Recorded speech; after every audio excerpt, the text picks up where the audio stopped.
E aí, sejam bem-vindos à Força de Aceleração. E hoje eu tô aqui pra falar de The Flash 8, continuando a saga aqui com vocês, resenhando toda a revista principal do Flash. Bom, como sempre, de praxe aqui no canal, para resumir a edição, e vai ser o resumo mais longo, eu acho, aqui, vocês vão ver. Bom, essa edição 8 conta com roteiros de Simon Spurrier, a arte de Ramon Pérez e Vasco Jorge. Bora lá pro resumo. A história começa com Iris em um podcast do James Quart. Lá o apresentador começa com uma brincadeira dizendo que ele está apresentando a Lois Lane. Iris dá uma alfinetada na Lois.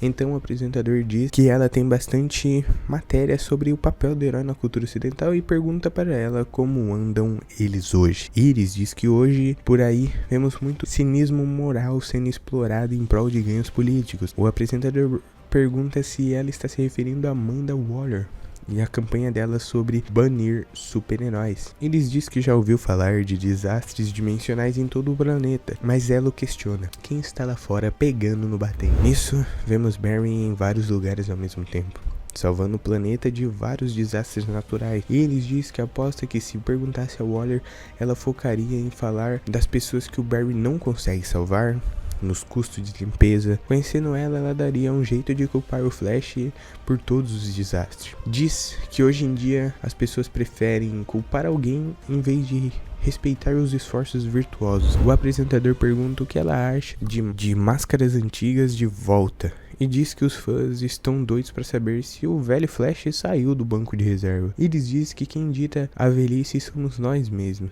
Então o apresentador pergunta e comenta sobre o novo parceiro mirim do Barry, perguntando quem é o garoto. O apresentador elogia o visual, elogia o codinome e diz que queria conseguir ouvir a conversa dos dois. Nisso, vemos Barry pedindo para o novo parceiro dele se acalmar. O garoto diz: como diabos eu faço isso? Você me sequestrou. Ele diz que seus poderes estão zoados. Barry diz que ainda não tem sinal do Wally e pede para que ele se concentre no dinossauro. Ele pede desculpa por estar saltando de vários locais próximo à velocidade da luz e diz que é muita coisa. Pergunta se o nome dele é Jules e se ele usa a força da inação, se ele consegue meio que drenar energia cinética. Jules diz que quando seus poderes funcionam, ele consegue. Só que eles andam mais ou menos. Barry diz que, na opinião dele, o que está acontecendo é uma bolha localizada do hipertempo. Tudo isso está vibrando rápido demais. Daí a tempestade de fogo por fricção. Ele diz que precisam desacelerá-la. Diz que os outros desastres que viram são temporários e tem que lidar com isso depressa. Ao mesmo tempo em que diz para Avery que é óbvio que ele não queria esbarrar nela. Jules pergunta quem é o Wally. Ele pergunta se é o cara dos filhos malucos que conheceu durante os lances com as vespas lá em Beast World. Barry diz que precisa seguir em frente para o garoto e diz que ele está se saindo bem, para não se preocupar com a família do Wally e que eles não fazem parte disso. Casa de Wally, vemos Hartley perguntando para Jay se o Wally está ali. Jay diz que não e que ele saiu faz alguns dias numa missão com os Titãs e diz que a mãe dele está dormindo lá em cima e que ela ainda está meio exausta, por isso é melhor não fazer muito barulho. Hartley diz que é uma catástrofe, que Amanda Waller saqueou a Incrível Tech. Jay diz que isso parece ruim. Hartley diz que os capangas dela tinham mandado, que era só exposição de rotina, blá blá blá tal. Mas, por mera coincidência, eles aparecem justo quando o Senhor Incrível tinha saído numa missão com a Sociedade da Justiça. Mas então vemos o Senhor Incrível num holograma dizendo a Waller que ela está violando sua jurisdição. Portanto, ele pede educadamente que ela saia dali e pede para interferirem na ligação, fazendo com que o Senhor Incrível perca a comunicação. Um capanga da Waller diz que encontrou uma prova de uma realização de experimentos não autorizados. Encontrou o que parece uma espécie de artefato extradimensional, o que o Senhor Incrível usou na edição passada contra o Wally. Outro capanga pergunta se ela sabe da coleta de dados e diz que ela vai querer ver algo. Hartley diz que estavam analisando dados na esperança de que as conclusões estivessem erradas, mas se ela pegar essas conclusões e distorcer, as coisas vão ficar ruins para os Velocities. Jay vê algo em sua cozinha, o Sr. Peregrino. Jay tenta chamar o Sr. Peregrino e ele pede desculpa porque não importa quantas vezes ele passe por isso, ele sempre esquece qual é a sensação do dia que conheceu o Hartley. Então Hartley pergunta se alguém pode explicar o que está acontecendo ali. Quem é o chefe samurai assustador? Jay diz que o Sr. Peregrino tem ajudado ele a treinar modelagem de energia. O Sr. Peregrino diz que perdeu a noção do tempo e pede para se sentarem e tomar um café. Ele diz que não precisa se preocupar com essa história da Waller. Diz que ela está aproveitando essa onda anti-heróica que está preparando no horizonte. Mas, com base na cronologia, o universo vai implodir catastroficamente antes da Waller fazer alguma coisa. Portanto, ele pede para se controlarem e diz que despachou um pessoal para ajudar o Barry no campo de batalha. E quando o Wally aparecer, ele também vai estar lá para ajudar. Harter diz que nem imagina do que ele está falando. Peregrino diz que ele logo se acostuma e pergunta se alguém quer um chocolate granulado. Voltamos para a entrevista e Iris diz que precisa sair, pois ele está recebendo mensagens sobre algo que está acontecendo na Incrível Tech. O apresentador diz para ela ficar, pois ele tem imagens do que está acontecendo no planeta. Nisso, vemos tudo em um caos. Dinossauros, um gato elemental gigante no espaço. O apresentador diz que está acontecendo uma parceria colorida entre Kid Flash, Flash da China e Jazz Quick. Ele diz para os ouvintes lembrarem que eles não conseguem enxergar os velocistas sem uma câmera de alta velocidade, mas, ainda assim, para olharem esses rastros de luz. Todos trabalhando em equipe, pois a poesia em movimento. Finalmente vamos para o núcleo dos velocistas. Vemos tanto Barry, Jazz, quanto Avery e Kid Flash se esbarrando. Jazz para e diz para tomar cuidado. Ace diz que não sabe se consegue, que ele andou falhando a manhã inteira e que mal consegue se equilibrar. Avery diz que nem ela e que a aura dela está se solidificando sem querer. Barry pergunta quem diabos são esses paramilitares. Jazz não entende e Avery pergunta quem está causando isso. Os deslizamentos do tempo, rupturas dimensionais. Diz que tem várias delas acontecendo desde semana passada e tá só piorando. Barry diz que o Holt acha que a força de aceleração está entrando em colapso, mas pede para só se concentrarem em salvar vidas. Nisso, ele se assusta com uma aranha gigante e diz um palavrão. Ace fica em choque, pois nunca viu Barry dizendo um palavrão. Vemos Barry continuando em vários lugares ao mesmo tempo. Ele diz que está indo em pelo menos 3 lugares ao mesmo tempo. E diz que esqueceu de quanto se desgasta sendo Flash. E diz que não sabe como o Wally aguenta e ainda é um pai de família. Vemos Jess no telefone com Iris. Ela diz para ela ir devagar e que está ocupada agora. E que não é a melhor hora para conversarem. Nisso, ela passa o telefone para Barry e ele pergunta para Iris se encontrou o Wally e que ele não lembra o que houve no último encontro deles. Pergunta se o Wally está na casa. Iris diz que o pai dela continua com os Titãs, pelo menos é o que ela acha, e que não consegue localizar ele, mas ela fala que é com Barry que ela está preocupada. Porque ela acompanhou o Barry o dia inteiro e tem umas assinaturas bizarras da força de aceleração ao seu redor. E elas estão meio erradas. Ela diz que se ele continuar pegando os mesmos atalhos entre os lugares, se tornará um alvo muito fácil para emboscadas. Barry se questiona o porquê emboscadas, sendo que tudo isso são desastres naturais e não tem nada a ver com vilões. Mas Barry diz que assim que tiver um milissegundo de folga, encontrará o Wally e pede para avisá-lo caso ele apareça. Voltamos para a entrevista de podcast. Vemos um fã, supostamente Mandy, ligando para falar algo. O apresentador pergunta a opinião de Mandy nisso tudo. Ela começa o seu discurso dizendo que ela pensa que são como os pioneiros do Velho Oeste, correndo por aí procurando petróleo em lugares inóspitos. E, quando abriam a terra e o ouro negro chorrava, diziam que era para o bem de todos. Esse petróleo, diziam, vai iluminar nossa cidade, vai fazer os carros e trens andarem, vai trazer o progresso. E funciona. Todos aqueles homens corajosos extraindo o que a natureza escondeu, avançando todos nós, abastecendo o avanço da civilização.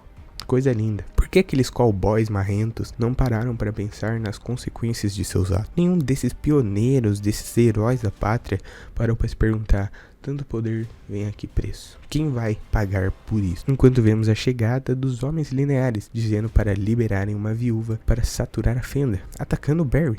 Ao mesmo tempo que a Iris começa a estranhar essa voz estranha. Barry tem uma breve luta com os homens lineares, mas eles acabam indo embora. Iris pergunta de quem é essa voz, pois ela está reconhecendo. Mandy, supostamente, diz que Iris ficou boa em reconhecer vozes de tanto andar com os mascarados. Iris pergunta o que ela quer com isso. O apresentador pergunta quem diabos está esmurrando a porta. Barry também se questiona sobre a mudança exótica profunda que os homens lineares mencionaram de relance, e pergunta o que aconteceu e quem o salvou.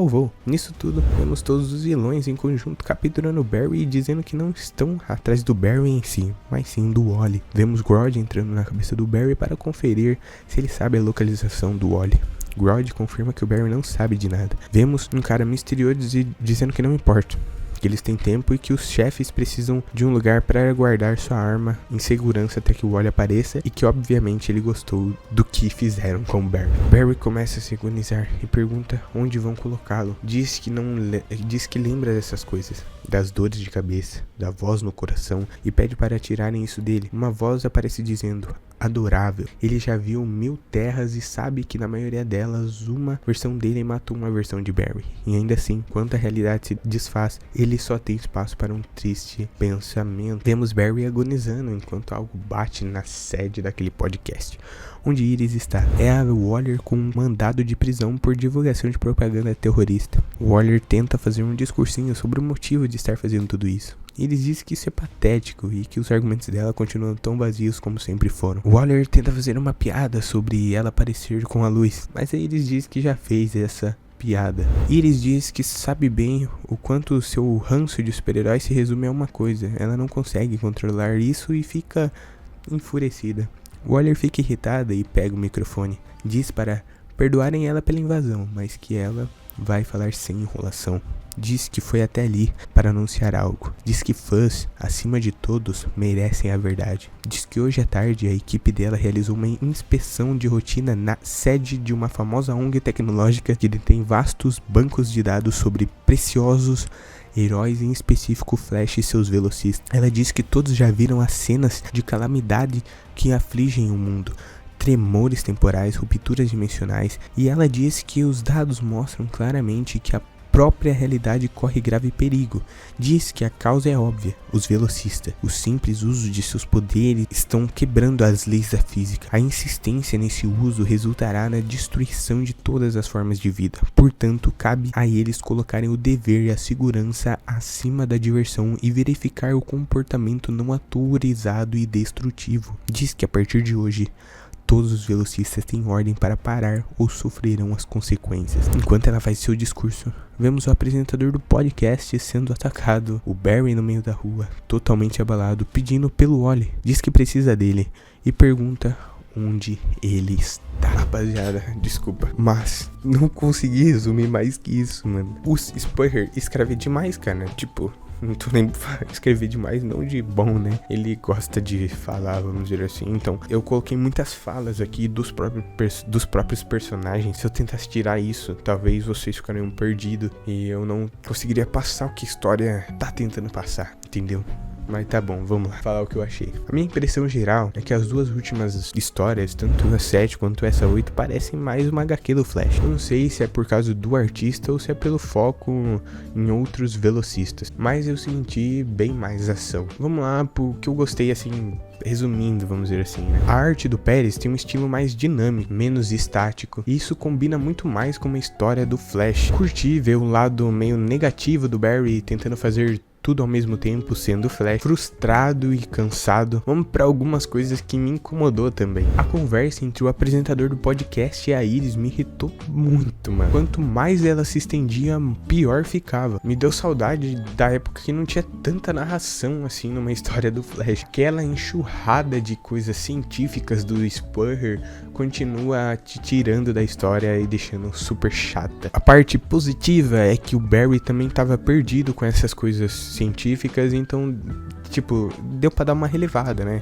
Talvez é o objetivo dele, deixar você perdido. Mesmo sem o Wally aparecer nessa edição, a ausência dele foi sentida de um jeito que mantém um enredo centrado nele, e isso é muito bom. Também achei legal que os outros velocistas estão ganhando espaço e tendo coisas pra fazer aqui. Agora, a arte eu já elogiei, mas no fundo eu tô meio que dividido. Por um lado, eu tô curtindo o trabalho do Pérez. Tudo está vibrante, dinâmico, bem mais do meu gosto. As capas são lindas, tanto a da edição 7 quanto a dessa da 8, e, pô, chama muito a minha atenção. Por outro lado, eu sinto que essa arte mais flash, vamos dizer assim, prejudica o que o Spurrier tava querendo construir, que é uma coisa de horror cósmico. Eu sei que muita gente não gostou do traço do Mike Deodato, talvez até por isso que ele saiu, mas convenhamos, a arte do Deodato combina bem mais com o roteiro do Spurrier. Resumindo, é uma história medíocre, passa de ano, ali quase não passa, mas passa de ano, sabe? Eu só quero que esse arco acabe logo, mano, sinceramente. Talvez o próximo eu até goste mais, principalmente se sumir essas coisas científicas, porque eu acho que o Spurrier vai aprender com as críticas. Já aprendeu, né? Porque lá fora esse arco já acabou. É aqui no Brasil que ainda tá rolando o arco, né? Porque eu acho que ele aprendeu, porque quando começou o All-In lá fora nos Estados Unidos, a gente viu que a edição 14 de Flash começa numa história bem mais fantasia medieval, parece. Eu não li porque eu queria ler quando chegasse no Brasil, mas assim, vendo as páginas, sem entender o contexto, parece que vai ser meio que uma fantasia medieval. Vamos ver. Espero que ele tenha aprendido com esse arco pífio e que ele melhore. E no momento que eu tô gravando esse vídeo, tá rolando um arco com um eclipse. Então, vamos ver o que vai rolar. Esse arco dificilmente ele vai melhorar. Eu vou vir mais pra contar a história pra vocês, porque, sinceramente, eu não quero mais ler esse arco. Por mim, eu já pulava pro próximo. Mas é isso. Esse foi o vídeo de hoje. Espero que vocês tenham gostado. Se gostou, deixa o like. Se não gostou, deixa o dislike. E até o próximo vídeo.